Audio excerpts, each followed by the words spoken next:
Hello and welcome to ET Now. Now at the beginning of this video, let me tell you a short story. A story about crude oil. This is Pennsylvania, USA.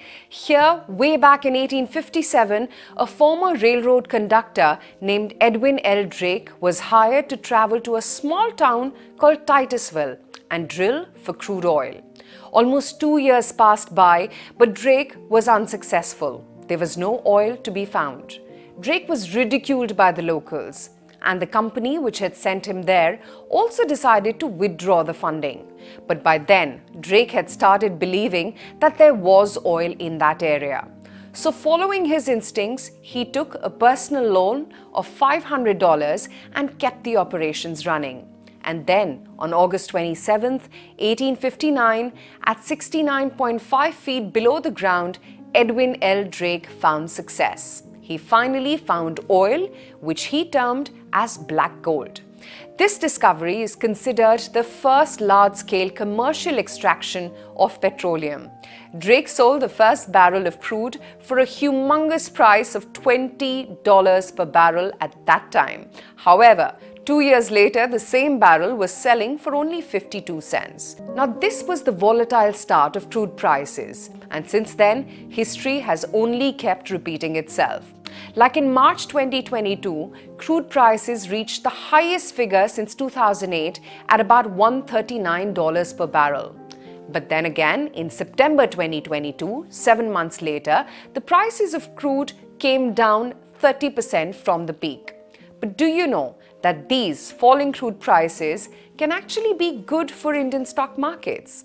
No, I'm not talking about the sudden drop or drastic drop in crude prices which one saw during the start of COVID in 2020 when the demand collapsed because of lockdowns and there was a drastic decline in industrial activity. But the falling crude prices are important in an Indian context because India imports around 85% of its crude requirements. Globally, there are two main crude types. One is West Texas Intermediate or WTI, which is mainly found in the proximity of the US, Canada and Mexico, and is the key benchmark especially for the American markets.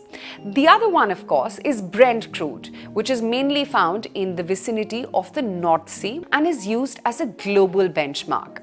But for India, the Indian crude basket is the key indicator, which is the weighted average of Dubai, Oman and Brent crude oil prices. As the majority of India's oil imports predominantly come from the OPEC countries.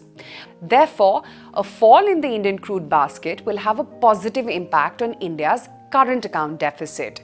Lowering the current account deficit will mean reduced stress on foreign currency outflows, thus stabilizing the Indian rupee.